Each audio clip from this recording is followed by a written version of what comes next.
agora sim. Vamos colocar de pé, amém? Para essa escola bíblica, para a gente começar a orar aí. Glória a Deus. Hoje a gente vai falar sobre avivamento espiritual, amém? Então todos prestem atenção hoje, nessa noite, que Deus quer falar com todos nós, amém? Deus, muito obrigado, Pai, por essa oportunidade única na Tua casa. Muito obrigado a Deus por estar presente, meu Pai, com meus irmãos, com minhas irmãs. Obrigado, Pai, por mais uma vez essa noite, que nós possamos aprender cada vez mais de Ti, que nós possamos fazer um culto racional, um culto de entendimento, onde possamos sair daqui vivificados, avivados, meu Pai, segundo a Sua palavra, segundo o Seu querer, segundo a Sua vontade, segundo o Seu propósito. Pai, eu te peço, nos usa cada vez mais. Aqueles irmãos que não estão nos assistindo agora, que eles possam ter o entendimento da Sua palavra, e assim seja. Amém.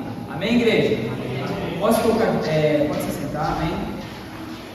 Irmãos, hoje nós iremos iniciar a nossa apostila, né? Aviva a Tua Obra. E o nosso tema de hoje é o avivamento espiritual. Nós iremos falar do avivamento espiritual da igreja, amém? Mas principalmente espiritual, tanto da congregação, da denominação, como estamos aqui, tanto também individualmente de cada um de nós, amém? Então abra sua apostila aí, iremos ler aqui o texto em classe, e observe que a gente tem 2 Crônicas, capítulo 7, verso do 12 ao 15, né? E Ageu 5, até Ageu 2, né? Verso 5 até o verso 9, tá? Então primeiro eu vou estar lendo Crônicas e trazendo um estudo para a igreja, e depois eu vou falar sobre Ageu, tá? Capítulo 2. Todos estão aí? Você que não tem a sua Bíblia, a sua apostila, abre a sua Bíblia aí. 2 Crônicas, capítulo 7, verso 12 ao 15. Diz assim: E o Senhor apareceu de noite a Salomão e disse: Ouvi a tua oração e escolhi para mim este lugar para a casa de sacrifício. Se eu cerrar os céus e não houver chuva, ou se ordenar os gafanhotos que consumam a terra, ou se enviar a peste entre o meu povo, e se meu povo que se chama pelo meu nome se humilhar e orar e buscar a minha face e se converter dos maus caminhos, então eu ouvirei dos céus e perdoarei os seus pecados e sararei a sua terra. Agora estarão abertos os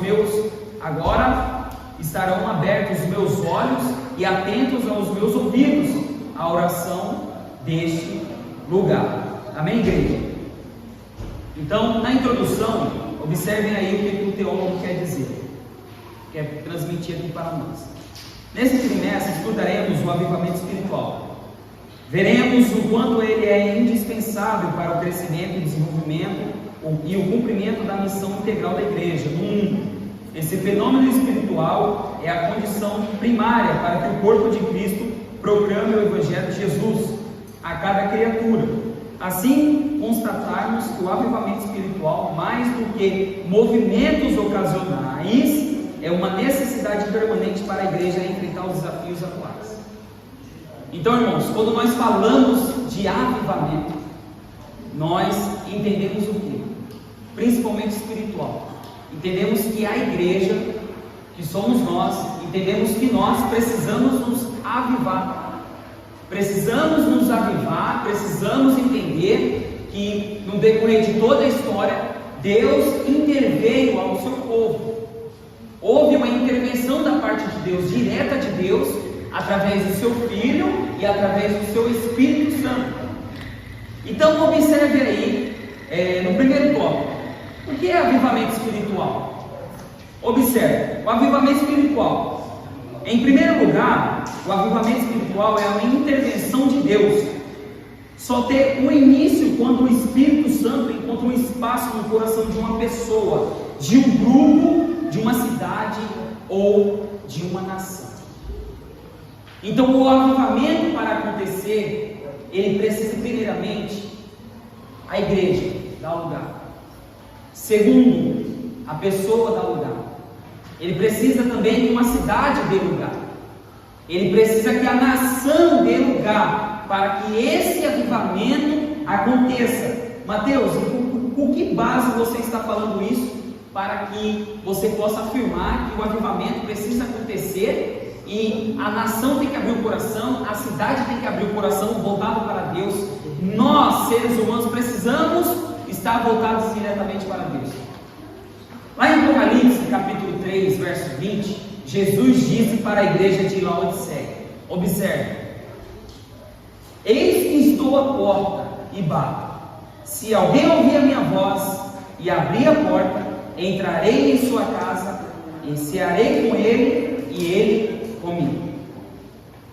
Observem só a igreja. Observe o que Cristo quer falar conosco. Eis que estou à porta e bato. Jesus, Ele está à porta. Ele está à porta da igreja.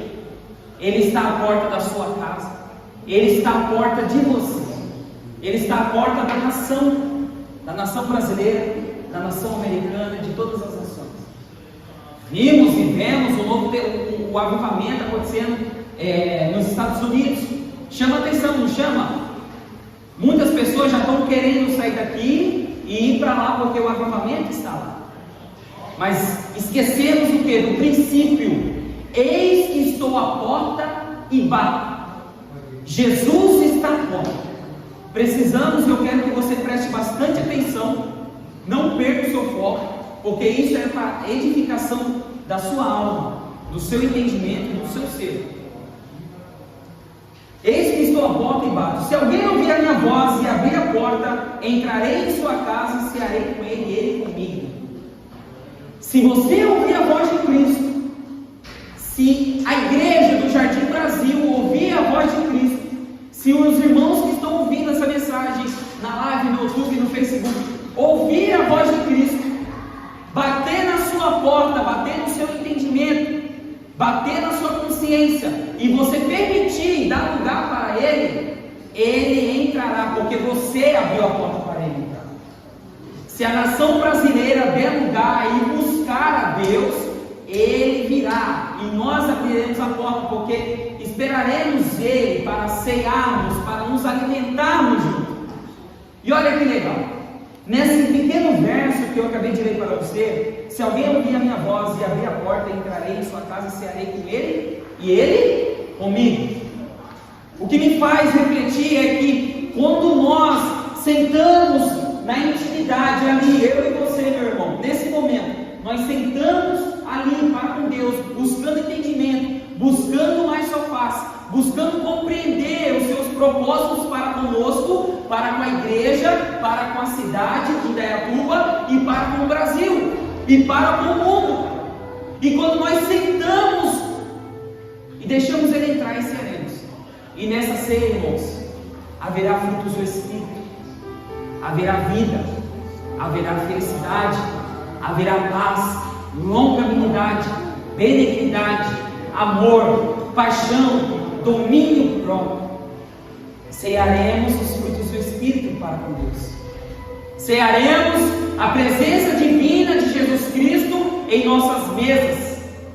Cearemos a palavra de Deus com a igreja e com Cristo presente. Mas para que o avivamento espiritual precise acontecer, nós precisamos o quê? Abrir a porta, ouvir a voz de Cristo, ouvir o que Ele quer para conosco e abrir a porta para Ele entrar. E Ele entrando, sentaremos como estamos sentados aqui, para ouvir palavras de sabedoria, para ouvir frutos do Espírito Santo, para ouvir a mensagem que vivifica a nossa alma, a mensagem que nos traz mais fé e mais ânimo. E mais ainda, quando de uma igreja local volte-se para Deus, como eu acabei de falar, buscando de maneira humilde para que Jesus possa transformar a realidade espiritual. Dessa mesma forma, as circunstâncias da nossa vida externa também são transformadas pelo poder divino. Quando nós damos lugar, quando nós obedecemos a vontade de Jesus Cristo, a vontade do Espírito Santo, a vontade do Espírito da verdade e não do Espírito do erro, nós absorvemos a sabedoria e nós como aqui está falando, também são transformados pelo poder divino. E esse poder divino vem do Eterno Pai, Deus, Jesus Cristo e o seu Espírito Santo Consolador, que se faz presente até hoje e nesse momento conosco, para que possamos ter um entendimento, para amar nosso Deus de todo o coração, de toda a sua alma e de todo o seu entendimento. Vamos lá. A pré-condição para o avivamento. Vamos ler aí. A Bíblia nos mostra que uma situação de crise espiritual ou moral pode ser pré-condição para o avivamento. Deus disse a Salomão: se eu cerrar os céus e não houver chuva, ou ordenar os gafanhotos que consumam a terra, ou se enviar a peste entre o povo.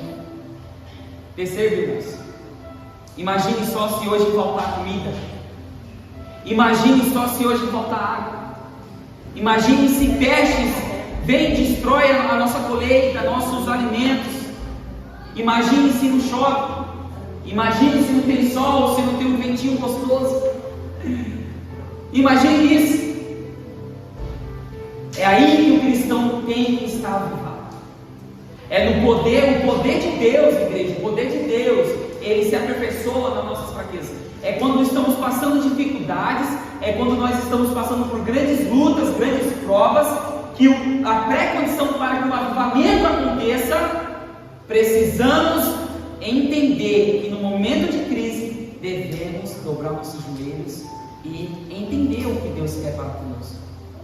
E ele diz, no verso 13 de 2 Crônicas, verso 7, se eu cerrar os céus, Deus diz para Salomão, e não houver chuva, ou se ordenar os gafanhotos que consumam a terra, ou se enviar peste entre o meu povo. Imagina, o que nós faríamos? Ficaríamos desesperados? Nesse momento de crise, está delineado aos termos climáticos, entretanto, ela também pode ser moral, política, econômica, afetando todas as áreas da vida de um indivíduo, de uma igreja local ou de uma nação. Olha a proporção de tudo isso. E aonde é que está a igreja avivada? A igreja tem que estar como está escrito: se o meu povo, Deus diz, se o meu povo, se os meus filhinhos, como diz o apóstolo Paulo, o apóstolo João, perdoe, se os meus filhinhos, se o meu povo, que se chama pelo meu nome, ou seja, que clama a Deus, se humilhar, orar e buscar a minha face e se converter dos maus caminhos, então eu virei dos céus e perdoarei os seus pecados e sararei a sua terra. É no momento de crise que devemos buscar a Deus. É no momento, pastor, das dificuldades locais da nossa igreja, que a igreja deve dobrar os joelhos. É o momento onde nós devemos nos humilhar, não perante ao homem, mas perante a autoridade divina que é Jesus Cristo sobre as nossas vidas. É quando o aluguel está atrasado e nós devemos de reclamar, blasfemar e perguntar por quê. Devemos nos humilhar, orar e clamar pela face, pela presença de Deus. E Deus ouvirá do seu trono. Aí vem o avivamento espiritual. É a intervenção de Deus. É Deus agindo de imediato, porque Ele quer. Ele faz o que Ele quer. Se Ele quiser derramar um avivamento, Ele vai derramar. E observem só: diante de uma crise, Deus pode trazer um avivamento ao seu povo por meio de uma divina intervenção. Como eu falei, o avivamento pode ser definido como um retorno aos princípios da igreja, aos princípios da igreja da primitiva, da igreja constituídas por Jesus Cristo, dada os 12 apóstolos, dada às igrejas da mão a responsabilidade de um ex-fariseu. É essa igreja que Deus quer que sejamos. E quando Deus olha para nós, quando Cristo olha para nós, e quando o Espírito Santo observa isso dentro do nosso coração, quando clamamos e falamos: Senhor, queremos voltar ao primeiro amor, queremos voltar à igreja para te agradar, a igreja conforme o Senhor quer, a igreja que se humilha, a igreja que ora, a igreja que quer conhecer a face de Deus, a igreja que almeja, que busca os dons do Espírito Santo, a igreja que é obediente às sãs doutrinas dadas por Deus, pelo seu Filho, e consequentemente, o Espírito Santo ali para nos consolar. Esse é o avivamento, quando nós buscamos. Além disso, é quando a igreja da primitiva e nós aqui nos agora, quando nós buscamos a nossa Bíblia, a nossa única regra de fé e prática. É quando devemos o quê? Ler as Escrituras, que é a inspiração de Deus, lermos e meditarmos, termos fé, e o quê? A nossa regra de fé e prática. Não adianta fazer como os fariseus, irmão. Não adianta fazer como os saduceus, saberem a Bíblia de cor, saberem os estatutos das leis de cor, mas dentro de si eram só palavras decoradas e não vividas e praticadas. Billy Graham, um grande missionário dos Estados Unidos, ele deixou uma frase que eu quero deixar para toda a igreja. Todo avivamento que já aconteceu na história do mundo ou na história da igreja deu grande ênfase à santidade de Deus. Outro, Russell Shedd, o avivamento tem as suas raízes no arrependimento. Onde não há o arrependimento, não haverá avivamento. Se nós não se arrependemos, igreja, se nós buscarmos reconhecer os nossos pecados, sem ninguém precisar bater nos seus ombros, ou inclinar a sua cabeça, não, é dentro de você, você buscar e reconhecer que você é um pobre e miserável pecador, e que sem Deus, sem o Evangelho de Cristo, e sem um Consolador como nosso advogado, nós não somos capazes de sozinhos sermos guiados até a Deus. Esse é o avivamento espiritual. Além disso, é o retorno à oração como mais bela expressão do sacerdócio universal do cristão. Falamos isso no culto de homens. É um sacerdócio universal do cristão, é o retorno das experiências genuínas com Cristo, sem as quais não teriam o corpo místico do Senhor. É o retorno à grande comissão, cujo lema é continuar a ser até os confins da terra, como Jesus disse. Ide e pregar até os confins da terra, batizando em nome do Pai, do Filho e do Espírito Santo de Deus. Esse é o lema da igreja. A Bíblia, regra de fé e prática. Nós, sacerdócio real, dentro do nosso lar, dentro da nossa igreja. E o que mais? Além disso, seguir os mandamentos da igreja. Qual é a missão da igreja? Ir de pregar o Evangelho para toda criatura e toda nação. Pregai, proclamai, falai das boas novas, falai de mim, que sou manso e humilde de coração. Estou à porta e bato. Aquele que me ouvir abrirá a porta, eu entrarei e cearei com ele, e eu e ele cearemos juntos. Igreja, estamos vivendo um tempo da apostasia. Apostasia é você negar a fé em Deus, negar a fé no Filho e no Espírito Santo, abandonar a sua fé ao Evangelho, a prática de um cristão, a ter um caráter semelhante ao de Deus. E hoje precisamos do quê? Qual é o nosso tema de hoje? Um avivamento espiritual. Precisamos nos humilhar mais, precisamos orar mais, precisamos ter mais prazer, ânimo em conhecer mais e mais a face do Criador.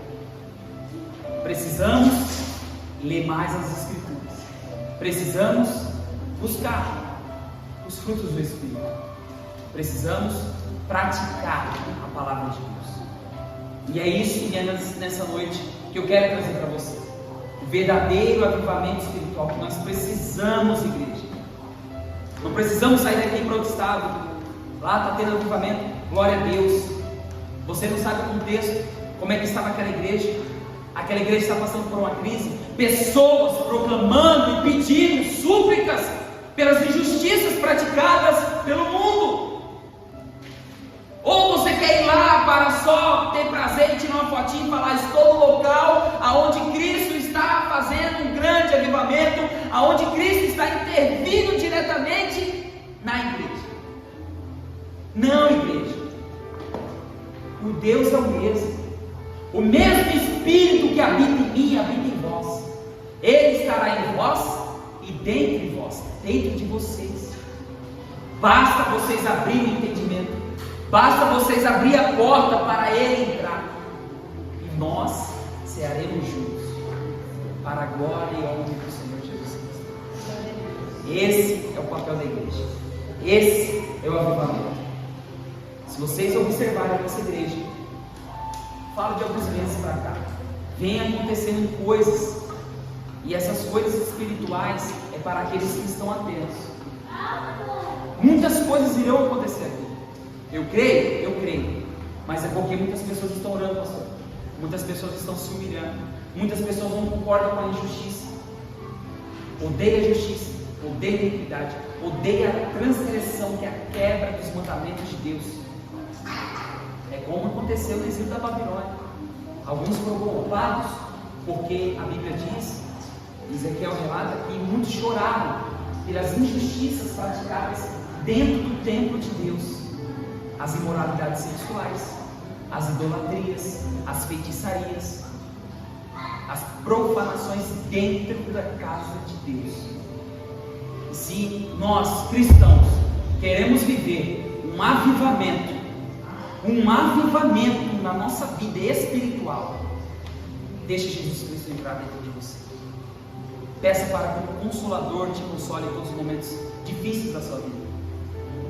Assim como Deus transformou a minha vida, assim como Deus transformou a vida de milhares e milhares de pessoas, transformou a vida dos nossos pastores e milhares de pessoas, Ele vai transformar a sua também. E o transformar não é para se exaltar, o transformar não é para você se vangloriar, dizer que está certo. Não é isso. É para que você, dentro de você, haja luz e sal. É para que dentro de você esteja maior do que está no mundo. Maior é o que está dentro de vocês, dentro de vós, do que aquele que está no mundo, ou está no mundo, dentro do mundo. Como é bom e prazeroso estar na presença de Deus. Como é bom buscarmos a presença de Deus. E aí o avivamento vem. Na crise, na luta, na dificuldade, porque o poder dele se aperfeiçoa na minha, na sua e na nossa vida. Entendam isso. O que estamos fazendo para demonstrar o nosso amor pelo nosso noivo celestial? Que pergunta, hein? O que estamos fazendo para agradar o noivo que irá buscar a sua noiva? Como está a sua noiva? O Senhor pergunta para mim e para vós, e vós da live. Como que está a noiva? Estamos precisando nos arrepender? Você já parou para pensar: Senhor, eu preciso me arrepender? Pratiquei uma injustiça, pratiquei isso, pratiquei aquilo. Você já buscou isso para com Deus? Entenda, igreja, entenda. Você não tem que fazer as perguntas para mim. Só sou o mensageiro. Saia daqui cheio de perguntas e curiosidades, querendo conhecer mais prazerosamente a face do Criador.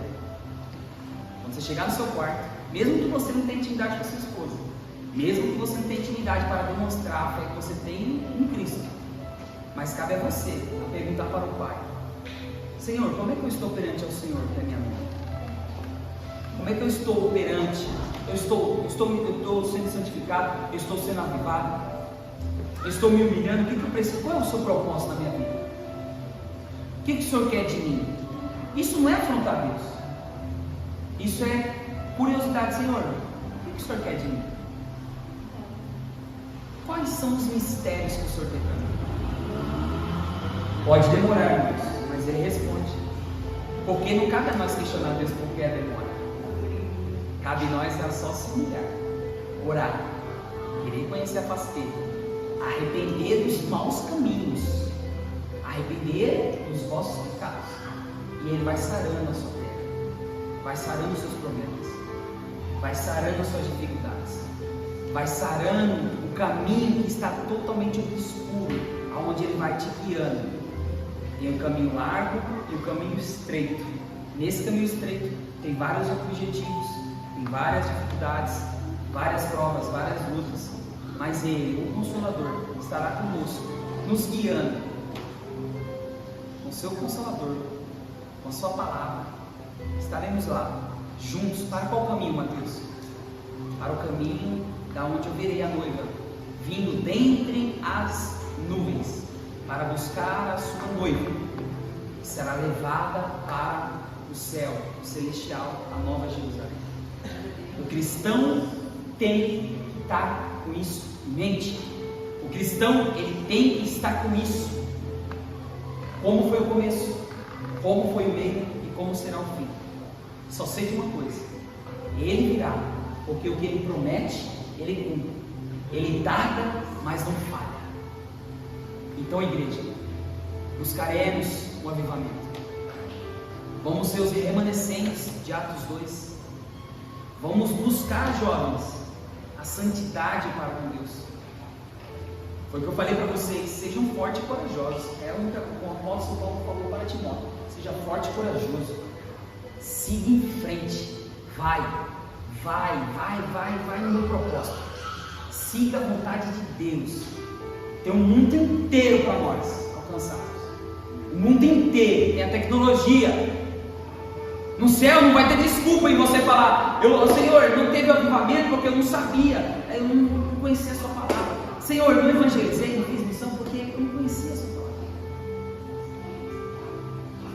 Batalha de mim, que eu não vos conheço. Mas aquele que clama: venha a mim, esse sim ouve a voz do Senhor. Vejamos, igreja, em Atos 3,19 vai dizer assim: portanto, arrependam-se e se convertam, para que sejam cancelados os seus pecados. Mas, Mateus, por que você está falando isso? Nessa pequena perícope de 2 Crônicas 7, aqui na nossa leitura em classe, 2 Crônicas, do 7, capítulo 7, verso 13, vou falar do 12. Do 12 ao 15, essa pequena perícope, o que mais me chamou a atenção é que no momento de crise, Deus intervém. Deus vem e age a favor do seu povo, mesmo que doa a alguns, mesmo que favoreça a outros, porque a vontade e a supremacia dele. Não cabe a eu e você questionar. Diante da crise, podemos observar vários comportamentos humanos: o medo, a revolta, a blasfêmia contra Deus e ao próximo, o desespero e a tentativa de tirar a própria vida. Contudo, a palavra de Deus pode mudar o torno do rumo de uma crise.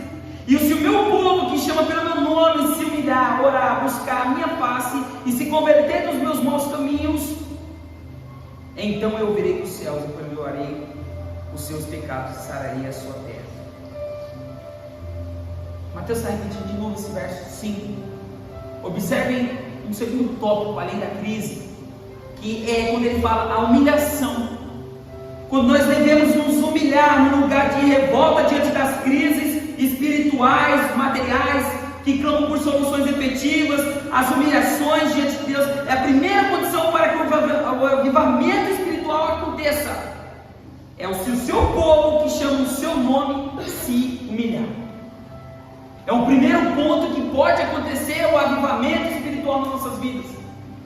E o segundo ponto é que me faz observar nesse exemplo do Antigo Testamento e que carregamos para cá, para hoje, é que também orar e buscar a face do Senhor é muito importante. É o terceiro tópico que podemos ver que haverá uma intervenção da parte de Deus para as nossas vidas, para a edificação da nossa unidade, para a edificação da sua alma. Nós sabemos que Ele é a supremacia da igreja, Ele é o cabeça e nós somos o corpo. Você é membro, líder, todos nós fazemos parte do corpo de Cristo. Fazemos parte da importância dele. Sem um dedo, sem um membro. Sem uma outra mão, sem um pastor. Sem um pé, sem um diaconato. Sem a outra mão, sem um obreiro. Vai fazer falta. Estará fora do corpo de Cristo. E o quarto tópico que me faz chamar a atenção é a conversão sincera dos pecados, pastor. Quando nós reconhecemos, nós, como eu falei, sem precisar que alguém fale para você, você está pecando. A conversão, igreja, quando você observa que você está pecando, aí é diferente. Aí você já não pode se considerar que você não está naufragado na fé, como o apóstolo Paulo disse. Daí o Espírito Santo está começando a trabalhar para fazer com que você enxergue as coisas invisíveis, as coisas que o mundo não pode ver, mas vocês que têm o Espírito Santo de Deus podem ver, como foi falado. Então, se o meu povo se converter dos maus caminhos, não pode haver avivamento sem confissão dos pecados, sem que deixamos os nossos maus caminhos e nos lancemos à misericórdia de Deus. Eis uma advertência tão séria: se eu atender à iniquidade no meu coração, o Senhor não me ouvirá, diz o salmistas 66, verso 18. Se eu atender à iniquidade, se eu deixar a iniquidade bater na minha porta, se eu deixar ela entrar, se eu ceiar com ela, e se ela dominar o coração, o meu coração, a minha família, a minha estrutura, o meu entendimento, o meu domínio próprio, Deus não vai te ouvir. Precisamos nos arrepender. Não pense em você porque você aceitou Jesus e estou salvo. Mateus, mas alguns versos diz que, o romance, aquele confessar meu nome será salvo. Espera aí, podemos? Não. Se você não se arrepender diariamente, irmãos, viver em pecados é diferente de pecado. Pecados é quando quebramos a transgressão, as leis. E o pecado, ele já está dentro de nós, porque vem lá de Adão, vem lá do início. O pecado quer acabar com a sua moral, ele quer diminuir o seu caráter, a inteligência que Deus deu a você, meu irmão. Não se diminua. Não se diminua porque você não consegue entender um verso. Não se diminua porque você não tem um talento. Não, meu irmão. Você foi feito à imagem e semelhança de Deus. Adão fracassou, Eva fracassou, eles fracassaram. E Deus mandou o Adão, o segundo Adão, Jesus Cristo, porque o primeiro fracassou. E por que o primeiro fracassou? Deus deu a liberdade. Deus falou: olha, você pode fazer todas as coisas, só não coma daquele fruto do erro, fruto do mal. Mas o seu coração se convenceu do espírito do erro, da serpente no seu ouvido. Como eu já havia falado para vocês, não pense em você que foi apenas uma conversinha que convenceu os dois. Foi a sutileza, irmãos. O inimigo vai trabalhar na sutileza para fazer com que você peque. A sua carne vai clamar pelo pecado, pelos frutos da carne. Então, quando a igreja trabalha na crise, vamos falar pluralmente: a igreja, a cidade, a nação, quando ela se humilha, clama a face do Senhor, quando ela ora, aí vem um caminho preparado para nós. É o caminho. A crise pode ser uma pré-condição para o avivamento espiritual em nós, se nós humilharmos diante de Deus e buscarmos mais a face do Senhor em oração, se dedicarmos firmemente a confessar os nossos pecados e convertermos dos nossos maus caminhos. Então o Senhor abrirá o caminho, estará livre o caminho, e esse caminho é para acontecer o avivamento espiritual. Entenda, igreja, saindo daqui, vocês não podem deixar que a crise domine a sua casa, as suas emoções. Nós não podemos, como cristão, olharmos para a situação da crise dentro da nossa igreja e aceitarmos. Não fazemos algo em prol da sua igreja, da igreja de Cristo, presença. Nossa, igreja! Você não pode cruzar os braços dentro da sua casa, em meio à crise, sem buscar o direcionamento do principal, o provedor da nossa casa. Sabemos que nós somos os despenseiros, nós somos só os administradores das coisas de Deus. É por isso que o Salomão, ele relata que em meio à crise, no verso 13, se eu cerrar os céus, não houver chuva, se eu ordenar os gafanhotos que consumam a terra, ou se enviar a peste entre o meu povo, ou seja, a crise política, a crise econômica que vai causar, a crise dentro da sua casa, aí vem a grande sabedoria. Está aqui, igreja. Repito, e repito, e repito. Se o meu povo, se chama pelo meu nome, se humilhar, orar, buscar minha face e se converter dos maus caminhos, então eu virei dos céus e perdoarei os seus pecados e sararei a sua terra, igreja. Saia sabendo disso daqui.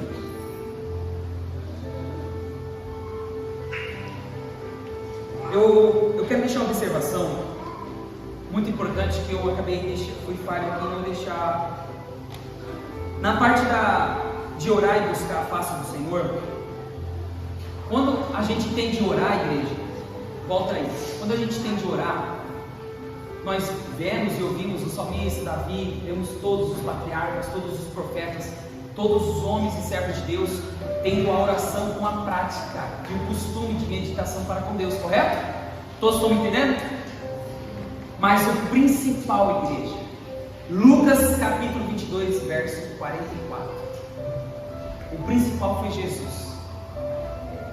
Na noite em que foi traído, antes de ser traído, ele cegou, foi orar, encontrou os seus discípulos ali dentro dormindo, corrigiu, e ele voltou a orar. E olha o que ele diz: e estando em agonia, Jesus Cristo estando em agonia, orava mais intensamente, e aconteceu que o seu suor dele se tornou em gotas de sangue caindo sobre a terra. Jesus passou por uma tamanha agonia, vendo aquele cálice representa a metáfora, somos todos nós, os nossos pecados, as nossas transgressões, as nossas iniquidades, o castigo que nos trouxe a paz estava sobre ele, e pelas suas pisaduras fomos sarados. Jesus orou e passou por um processo chamado hematidrose, de tamanha agonia em saber que o Mateus, em todas as gerações, mas eu vou falar de mim, o Mateus, aquele pecador, ele está fazendo tudo aquilo, o Senhor virá destruir? Não, virá tudo para mim. E é por isso que ele fala: se possível, Pai, aparta de mim esse cálice, mas que não seja feita a minha vontade, Deus, mas que seja feita a sua vontade. Porque esse processo é doloroso, esse processo de absorver os pecados, as transgressões, as iniquidades. Pai, é muito para mim, ao ponto do seu Cristo, nosso Cristo, orar por Deus e transpirar sangue, e o sangue cai com gotas no chão, de tamanha agonia, preocupação com a humanidade, com as almas que iriam para o inferno. Já ouvi falar que pessoas falam que o inferno foi preparado para pessoas. O inferno foi preparado para Satanás e seus anjos. Deus não quer nenhum. Deus não queria nenhum lá. Aí ele veio e deu a sua obra perfeita para nós, Jesus Cristo. Irmãos, vamos lá na leitura em classe, Ageu 2. Vamos lá, Ageu 2, verso 5 em diante, até o 9.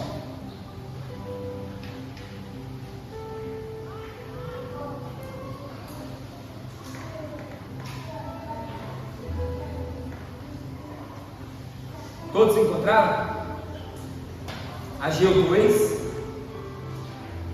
verso 5, 9 em diante.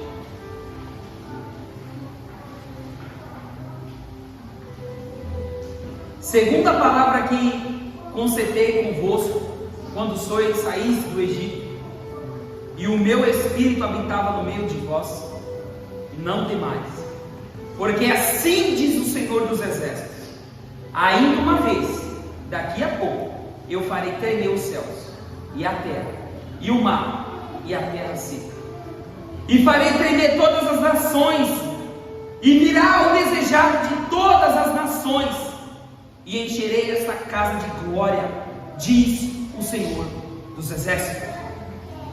Minha é a prata, o meu é o ouro, diz o Senhor dos Exércitos. A glória desta última casa será maior do que a da primeira, diz o Senhor dos Exércitos. E neste lugar darei a paz, diz o Senhor dos Exércitos. Mateus, eu não entendi muito não, mas vamos lá. Acabamos de ler, para que aconteça o avivamento espiritual, as circunstâncias, as condições, o que precisamos como igreja, como pessoas buscar.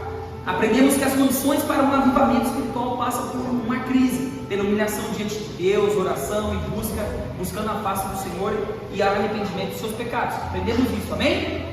Aprendemos isso. Veja aí no capítulo 3, aí, no terceiro título, a necessidade de um avivamento espiritual. Vimos as condições. E a necessidade, irmão? Qual é a necessidade de ter um arrependimento? Qual é a necessidade de ter um avivamento espiritual? A situação espiritual de Judá. Observe, igreja, esse mesmo perícope que acabamos de ler, vai dizer assim: por causa da desobediência de Judá, profetas alertavam a respeito da futura destruição da nação, mas o povo não ouviu as divinas advertências. E vocês estão vendo aí várias situações. Vocês leem, estudam nas suas casas. Faz parte. A minha função é trazer mensagem, fazer que desperte dentro de você o amor, o querer conhecer a paz, as escrituras, e você se esforce. Tenha domínio próprio, tenha ânimo, porque Jesus venceu o mundo. Então tenha ânimo para ler mais do que estamos aqui.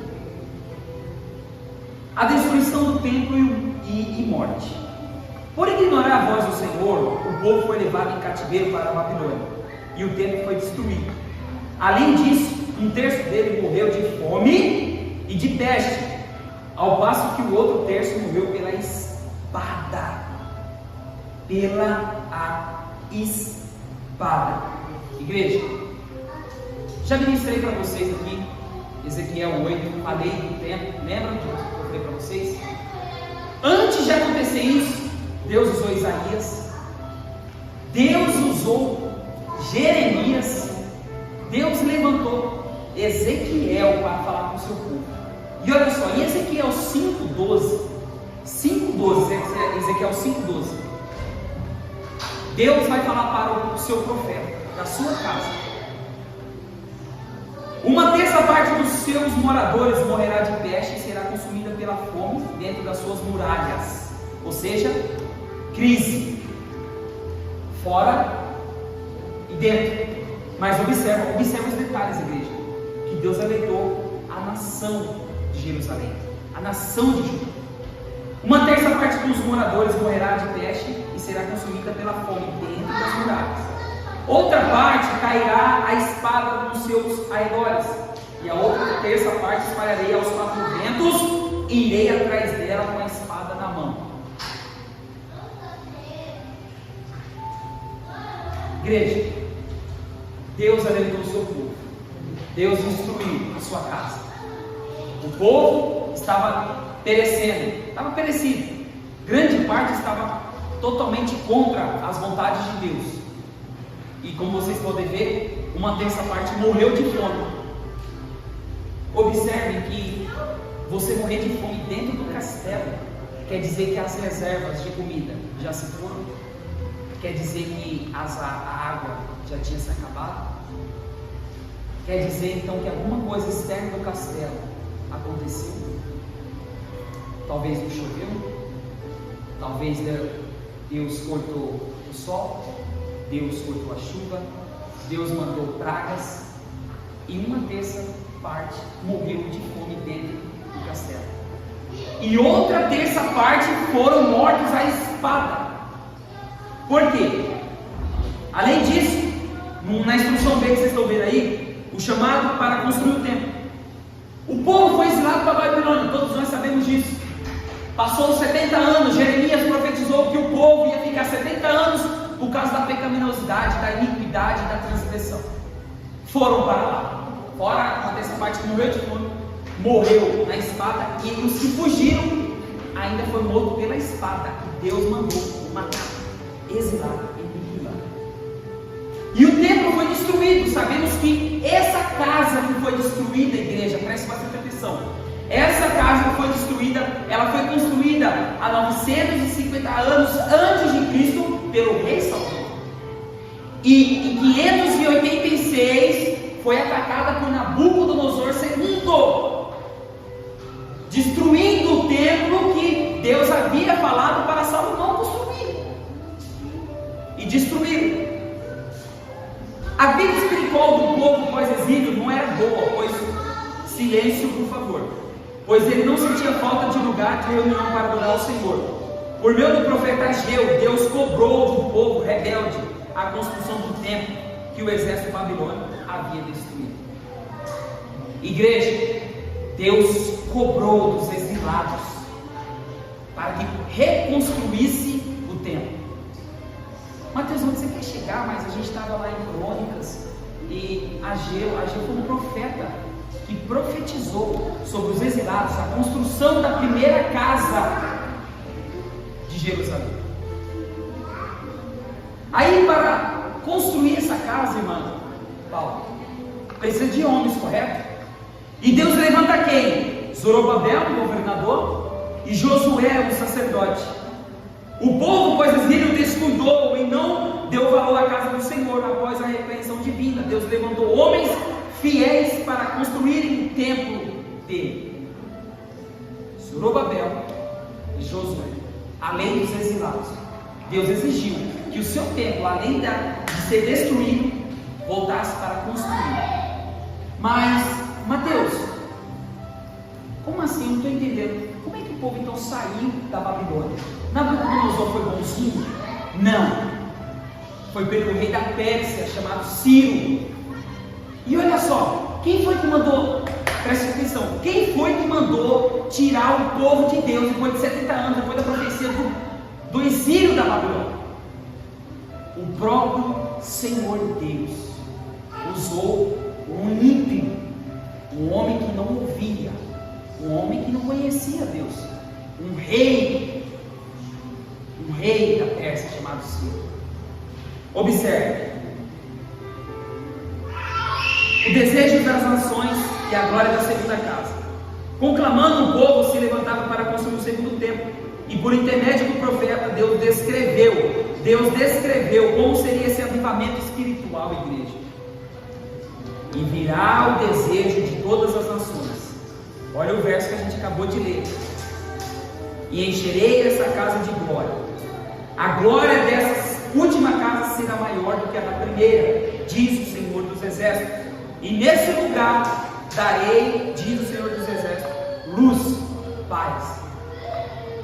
Igreja, quando fala que a glória da segunda casa será maior do que a primeira, é o primeiro templo que estava sendo proclamado, que Deus, com devida sabedoria, usou um homem chamado Salomão, filho de Davi, para construir a casa de Deus, a nossa igreja. A nossa igreja. E por desobediência do seu povo, por falta de se humilhar, de orar, de buscar a face do Senhor, de sair da idolatria, de sair da feitiçaria, de sair dos falsos caminhos, de não parar com a iniquidade, aí Deus vai, manda para a Babilônia e manda falar: a glória, usar o profeta Ageu, construa, porque a glória da segunda casa será maior do que a dessa primeira que se passou. Igreja, vemos um momento de crise, Deus intervendo, usando homens, usando um rei ímpio para levantar a casa. Estamos passando por dificuldade financeira, certo, pessoal? Muito grande. Deus pode levantar um ímpio para abençoar a casa. Por quê? Porque é Ele que faz assim. E olha só, por que eu estou falando isso? Deus usa Ciro para libertar o povo do cativeiro. Observe na leitura. Ciro não era filho de Israel, não era servo de Deus, e ele era o rei da Pérsia. Ele reinou entre 550 e 530 antes de Cristo, mas foi levado pelo Altíssimo para executar os seus planos de libertação do seu povo israelita, que se achava cativo na Babilônia. E Deus faz promessas a Ciro. Mateus, como assim? Abra aí Isaías 45. Isaías 45.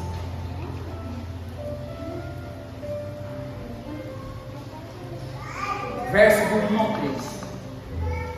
Igreja, Isaías, Deus fez essa promessa quando Ciro tirou o povo cativo 536 anos antes de Cristo, tirou o povo do exílio da Babilônia.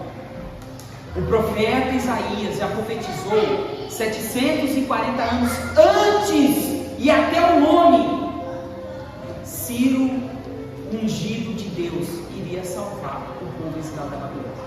Está Isaías 45, verso 1 em diante.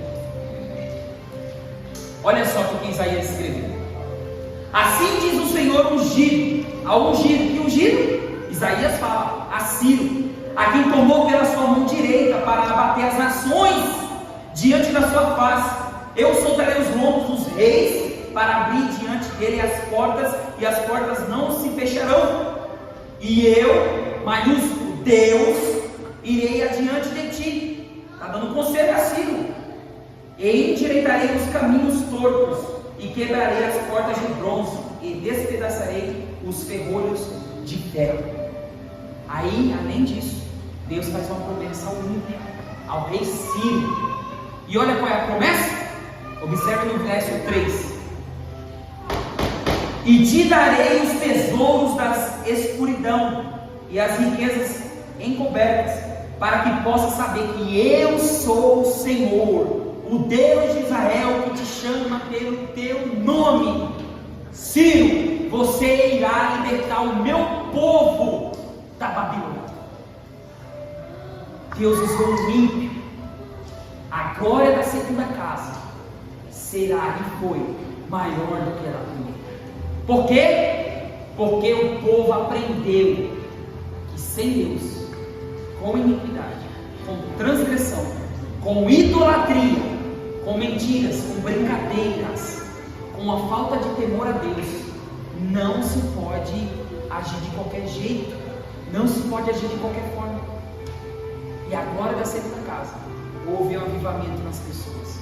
As pessoas, a maioria, zelador da Babilônia, aprenderam com ele, pastor, e dali em diante começaram a orar, a se humilhar, a buscar mais a face do Senhor, a sair dos caminhos errados, pastor, a sair dos caminhos pecaminosos, e a terra foi sarada. A terra foi sarada. E além disso, o ímpio conheceu a Deus, a quem ele não conhecia, e ainda foi abençoado por Deus. Por quê? Porque eu sou o Senhor, o seu Deus. A promessa de Deus a Ciro foi tão importante que o papel de Ciro, que o Senhor o chamou de seu ungido, como está em Isaías 45, no seu primeiro verso, fazendo-lhe promessas tão grandes que só foram vistas em relação aos homens verdadeiramente chamados para realizar os seus divinos propósitos. Os seus divinos propósitos. Ciro foi chamado por um propósito, pregado 250 anos antes, 740 para 536, foram 200 e poucos anos. Houve um propósito na vida de Ciro. Qual é o meu e o seu propósito? Vou repetir. No momento de crise, nós buscamos a Deus. Vou repetir. No momento de crise, nós estamos nos humilhando para com Deus. Vou repetir. No momento de crise, nós estamos nos rendendo, nós estamos buscando mais a face de Deus, nós estamos deixando os caminhos errados, os caminhos pecaminosos de lado. Nós estamos procurando o entendimento de Deus. Nós estamos procurando que primeiro Deus fale conosco, para sabermos qual é o nosso propósito. Saiba que Deus, como assim como usou a vida da pastora, assim como usou Isaías para Ciro, usou a vida dela para a minha vida. E assim somos nós, servos de Deus. Amanhã pode ser você profetizar para uma vida, para uma alma, e a partir daquela profecia que vem de Deus, ela se converter, cair as escamas dos olhos, e ela falar: eu não estou no caminho certo, porque esse caminho é teu. Eu estou agora o quê? No caminho do meu propósito. Eu estou sendo avivado, eu estou sendo lapidado, eu estou sendo um vaso nas mãos do oleiro, porque o vaso está deixando de ser trabalhado, e o oleiro trabalhando, e dentro desse vaso vem os frutos do Espírito, vem a Bíblia com uma regra de fé e prática, vem Deus, vem Jesus, vem o Espírito Santo, vem as leis para com Deus, tudo assim ó, dentro do vaso. Esse vaso é enchido, esse vaso somos nós, esse vaso somos nós na mão de Deus. É Deus nos montando para o nosso propósito. Quando a igreja entender isso, quando individualmente vocês entenderem isso, haverá um grande avivamento espiritual em vossas vidas. Não deixe de fazer como os exilados na Babilônia, esperar que venha a crise, venha aí no castigo. Está pensando que Deus é amor, parça. Está suave, mano, vai dar tudo certo. Deus está comigo, quem pode estar conosco, parceiro? Vai. Deus, Ele é amor, mas é justiça também. Ai daquele justo que clama a justiça. Igreja, olhe para o mundo, olhe para as notícias. Se você se conformar com o que está acontecendo no mundo, eu aconselho a você dobrar seu joelho e buscar mais a Deus. Não vos conformeis com esse mundo, porque Cristo já venceu ele. Tudo que está nele, igreja, foi Deus que fez, mas o Satanás é o príncipe daqui. A nossa terra não é aqui, o nosso lugar não é aqui. Nós só estamos de passagem com um propósito. É por isso que tem um avivamento. É por isso que o avivamento intervém da parte de Deus, para que a sua igreja continue até a consumação. Mateus, mas aqueles que morreram na Rosusa, por exemplo, no avivamento, eles não viram, então não. A Bíblia diz que os mortos ressuscitarão em corpo glorificado, incorruptível e imortalizado primeiro.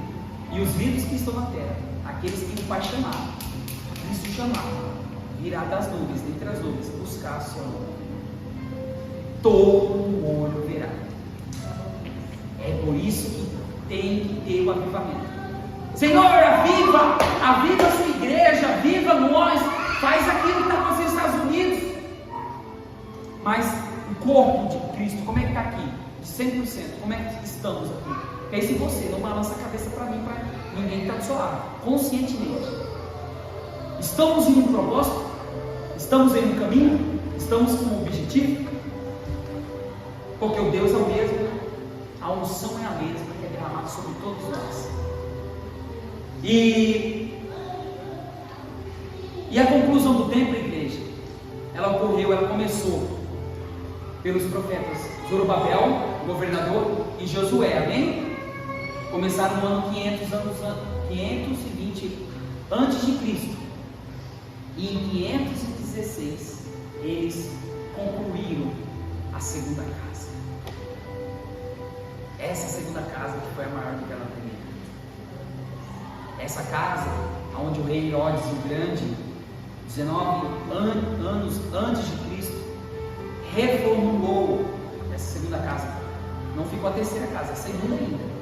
Reconstruiu, fortaleceu as muralhas, ampliou. Só que no ano 70, pelo imperador Tito, imperador de Roma, aí eles atacaram e destruíram a casa.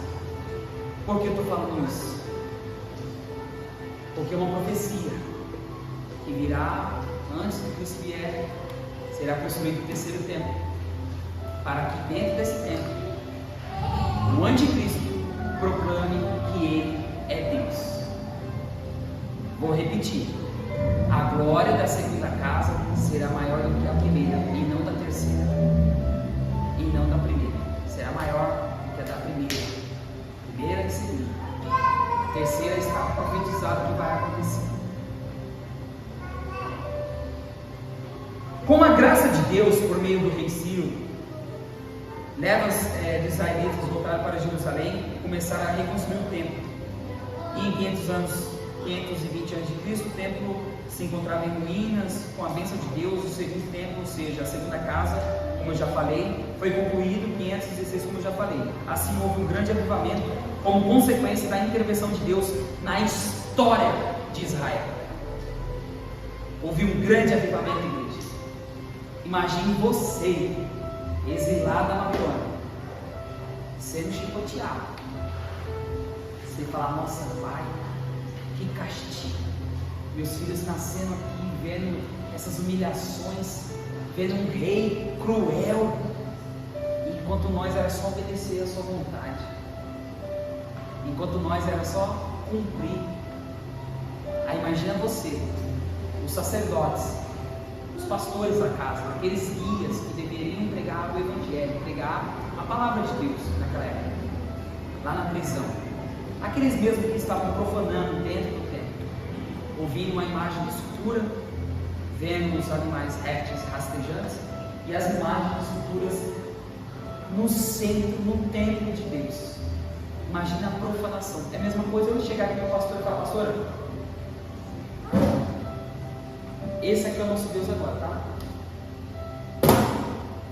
A partir de agora, vamos adorar Ele, vamos dar uma imagem para Ele, tá? Ele não fala, não vê, tal, mas eu vou criar umas ideias para vocês aí e o negócio vai fluir.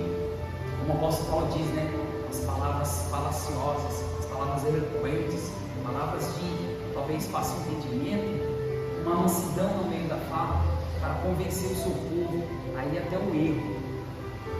Fazer iludir como fez com Adão e Eva. Vamos lá. A necessidade de um avivamento. Então vimos no Antigo Testamento, vimos o que Deus falou e quer, Ele quer do seu povo. Vimos Ageu, o profeta, profetizando sobre a casa, que a glória da segunda casa será maior que a da primeira. Eu creio, pastor, que a glória dessa segunda casa aqui vai ser maior do que a da primeira. Vocês creem? Eu creio que aqui será, a glória aqui será maior do que a primeira, porque nós estamos progredindo para o reino, nós estamos em oração, nós estamos em jejum, nós estamos nos dedicando, os grupos estão trabalhando, grupo de juniores, grupo de jovens, grupo de escola bíblica, grupo de dança, tudo em prol do reino, e as coisas progridem, as coisas evoluem, as coisas acontecem. E quanto menos você espera, a casa de Deus vai ser edificada. E Deus vai abençoar o seu povo. Aí vai vindo, vocês vão vendo o avivamento acontecendo na igreja. E aquele que não conhece o Espírito, mas aquele que conhece, ele sabe o que está acontecendo aqui. Aquele que ouve o Espírito Santo tem um entendimento, tem um discernimento. Quem tem ouvidos, ouça o que o Espírito diz às igrejas. Ah, Matheus, mas aí é Apocalipse. Mas foi Deus que falou. Quem tem ouvidos, ouça o que o Espírito diz para nós. A inércia de muitas igrejas só pode ser abalada por meio de um verdadeiro avivamento espiritual. Infelizmente, há uma tendência natural e histórica para o predomínio de uma letargia espiritual, ou seja, uma morte espiritual, uma dormência espiritual, um sono profundo em que as pessoas não procuram a espiritualidade de Deus no meio do povo de Deus, que outrora foi poderosamente avivado. Assim, presenciamos o crescimento da frieza e da mornidão espiritual sobre os corações de um povo ou de uma igreja local. Há lugares em que décadas atrás o percentual de cristãos era de igrejas era elevado. Nos últimos anos esse percentual vem caindo, pastor. E hoje o fechamento de igrejas é uma realidade. Por quê, Mateus? Sabemos, já foi falado aqui várias vezes.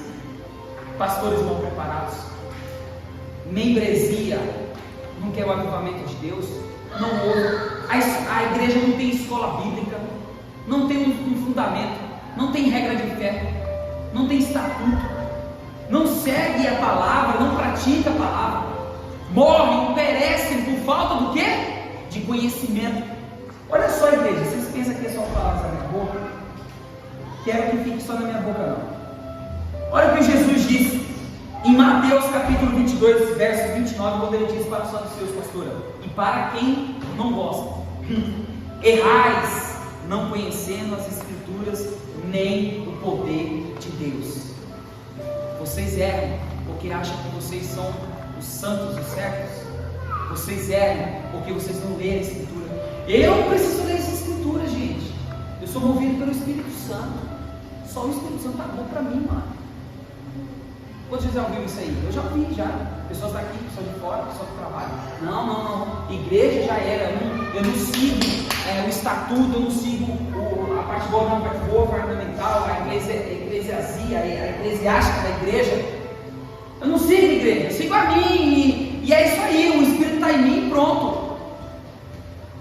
O próprio Cristo falou: errais não conhecendo as Escrituras, nem o poder de Deus.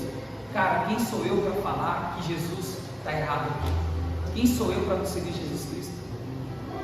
O conhecer foi falar, separar um momento entre você e Deus. E olha só, igreja,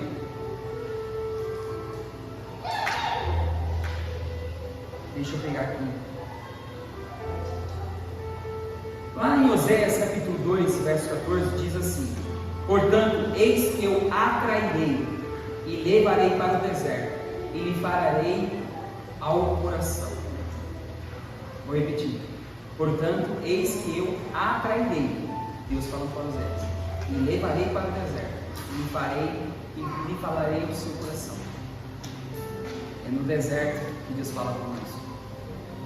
É no deserto que Deus apareceu na sacerdotisa para Moisés. É no deserto que Deus apareceu a Elias e Moisés, né? Lá no monte, junto com Tiago, Pedro e João. É no deserto que o apóstolo Paulo passou 3 anos buscando a Deus. É no deserto, é na crise, é na dificuldade que Deus vai derramar o avivamento espiritual para a igreja e para nós crescermos na graça e no poder do Altíssimo. Saia daqui sabendo disso. Faça como Deus falou para Oséias: portanto, eis que eu atrairei, eu te atrairei e te levarei para o deserto e lhe falarei contigo. Eu falarei contigo. Busque a mim, clame a mim, e responder-te-ei, e anunciar-te-ei coisas o quê? Coisas o quê, igreja? Olha aí, coisa linda, hein? Moral de Cristo. Conclusão, igreja. Quando o povo de Deus se encontrar em situação de fraqueza espiritual, a vontade divina é a de sempre reacender a chama que está se apagando. Se for preciso, ele usará uma crise para isso. Usará circunstâncias adversas para levar o seu povo ao deserto, como foi falado, a fim de falar ao seu coração, como eu falei que aconteceu com Oséias. A sua exigência, porém, é que o seu povo se humilhe. Deus quer que você se humilhe, busque a sua face e se converta dos seus maus caminhos. Então o avivamento espiritual não demorará. Amém, igreja? Amém. Romanos 5, capítulo 5, verso 21. Esse verso, irmãos, é muito forte. Se vocês lerem o capítulo 5 inteiro, vocês vão entender o que eu estou falando, o que foi falado aqui. Paulo vai dizer aos romanos: veio, porém, a lei para que a ofensa abundasse, mas onde o pecado abundou, superou a graça. Igreja, aonde Jesus estava, aonde Jesus estava, onde tinha iniquidade, aonde Deus iria destruir tudo, aonde abundava a graça, aonde abundava o pecado, se superabundou a graça. E por que isso, Mateus? Paulo vai dizer e continuar: para que assim como o pecado reinou na morte, também a graça reinasse pela justiça para a vida eterna, por Jesus Cristo nosso Senhor. Glória a Deus. O pecado, morte, e a graça nos levará para a justiça divina eterna para com Cristo. Vou falar para você: Cristo está batendo a porta. Você vai ouvir, você vai ser tocado por essa voz, você vai abrir a porta, você vai deixar ele entrar, e na hora que você deixar ele entrar, você vai ceiar junto com ele, e ele com você. Amém, igreja? Amém. Escola de pé. Vamos orar, amém? Ô soberano Deus Altíssimo, Pai, foi entregue a sua mensagem, Deus. Foi entregue a sua palavra, o avivamento espiritual que o Senhor quer da sua igreja, o que o Senhor quer de mim, ó Deus, e o que o Senhor quer do nosso povo, do seu povo, das suas almas, dos irmãos da live, dos irmãos do YouTube e do Facebook. O que o Senhor quer de nós, quais são os seus propósitos para conosco?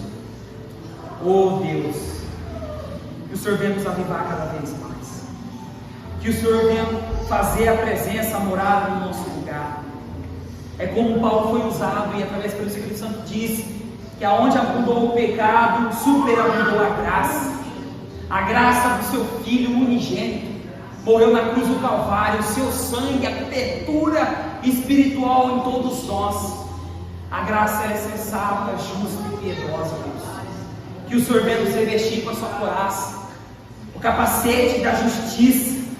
Meu Pai, que o Senhor venha cada vez mais nos ungir e consagrar, que o Senhor venha vivificar nossa alma, que o Senhor venha cada vez vivificar o nosso ser, ó Deus, que nós possamos, no meio da crise, possamos crescer na abundância e na graça, podemos buscar a Ti, recorrer a Ti, antes de blasfemar, ó Deus, antes de reclamar, que possamos buscar o Senhor primeiro, que nós venhamos nos humilhar, nós venhamos reconhecer a Sua face, que nós venhamos orar, que nós venhamos sair desse caminho de erro, para que nós possamos, meu Pai, sair do pecado, da iniquidade, da transgressão. Deus, muito obrigado por avivar e fazer o avivamento espiritual em nossas vidas e em tantas outras vidas pelo país e mundo afora. E muito obrigado, Deus, por o Senhor dar a oportunidade de eu trazer o seu evangelho genuíno, a sua palavra, o seu ensinamento, porque hoje eu saio satisfeito de entregar o que o Senhor me pediu, do que foi me dado como propósito. Eu tenho um propósito, e que cada um venha ter o seu propósito, e ainda assim ser avivado espiritualmente, para a honra e glória do Senhor Jesus Cristo. Amém. Amém, igreja? Glória a Deus. Que as palmas para você.